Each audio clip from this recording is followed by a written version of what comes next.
Kanyakumari view point ಮುಗಿಸಿ ರಾತ್ರಿ ಇಡೀ ರೈಡ್ ಮಾಡ್ಕೊಂಡು ಬೆಳಗಿನ ಜಾವ 3 ಗಂಟೆಗೆ ಜಟಾಯು ನಿಯರ್ ಏನೋ ಬಂದ್ ತಲುಪಿದ್ವಿ. ಹಲೋ ನಮಸ್ಕಾರ ಎಲ್ಲರಿಗೂ, ನಾನು ನಿಮ್ಮ ಪ್ರೀತಿಯ ವಿನಯ್ ದೇವರಾಜ ಮಾತಾಡ್ತಾ ಇರೋದು. ಫೈನಲ್ ಆಗಿ ಫ್ರೆಂಡ್ ಮತ್ತೆ ನಾನು ಏನ್ ಮಾಡೋದು ಅಂತ ಯೋಚನೆ ಮಾಡ್ಕೊಂಡು ಕೂತಿದ್ದಾಗ ಓಯೋ ಫ್ಲಾಟ್ ಗೆ ಕಾಲ್ ಮಾಡಿ ರೂಮ್ ಏನೋ ಬುಕ್ ಮಾಡ್ದ. ಲೇಟ್ ನೈಟ್ ರೈಡ್ ಸುಸ್ತಲ್ಲಿ ನಮ್ಗೆ ಬೆಳಿಗ್ಗೆ 9 ಗಂಟೆ ಆಗಿದ್ದೇ ಗೊತ್ತಾಗಿಲ್ಲ.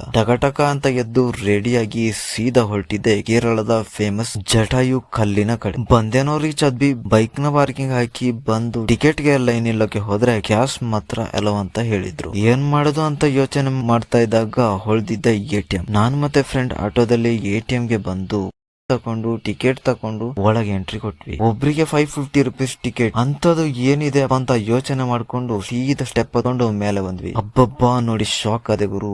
ಕೇಬಲ್ ಕಾರ್ವೇ ಯಾವ್ದೋ ಒಂದು ಹೊಸ ಜಗತ್ತಿಗೆ ಬಂದೆ ಅನ್ನೋ ಫೀಲ್. ಹಂಗೆ ಬಲಗಾಲಿಟ್ಟು ಕೇಬಲ್ ಕಾರ್ ಒಳಗೆ ಹೋದ್ವಿ. ಹಂಗೆ ಹೋಗ್ತಾ ಸುತ್ತಮುತ್ತ ವ್ಯೂ ಪಾಯಿಂಟ್ ನೋಡ್ಕೊಂಡು ಕಲ್ಲಿನ ತುದಿಗೆ ತಲುಪೇ ಬಿಟ್ವಿ. ಕಣ್ಣಿಗೆ ಅದ್ಭುತ ಏನೋ ಅನ್ನುವ ರೀತಿಯಲ್ಲಿ ನಿರ್ಮಾಣವಾಗಿರುವ ಜಟಾಯು ಮೂರ್ತಿ. ಹೌದು, ರಾಮಾಯಣ ಕಾಲದಲ್ಲಿ ಸೀತೆಯ ರಕ್ಷಣೆಗಾಗಿ ರಾವಣನ ಜೊತೆ ಯುದ್ಧ ಮಾಡಿ ಜಟಾಯು ಅನ್ನೋ ಪಕ್ಷಿ ಪ್ರಾಣ ಕಳೆದುಕೊಂಡ ಸ್ಥಳ. ಅಲ್ಲಿಗೆ ಬಂದಿದೆ ಸಾರ್ಥಕ ಆಯ್ತು ಅಂತ ಅನ್ಕೊಂಡು ನಮ್ಮ ರೈಡ್ ನ ಕೊನೆಯ ದಿನ ಮುಗಿಸ್ಕೊಂಡು ಸೀದಾ ಹೊರಟಿದ್ದೆ ಮರಳಿಗೂಡಿನ ಕಡೆ. ಇದಿಷ್ಟು ಕೊನೆಯ ದಿವಸದ ಅಪ್ಡೇಟ್. ಹೊಸ ಅಪ್ಡೇಟ್ಗಾಗಿ ಈ ಪೇಜ್ ನ ಫಾಲೋ ಮಾಡೋದು ಮಾತ್ರ ಮರಿಬೇಡಿ.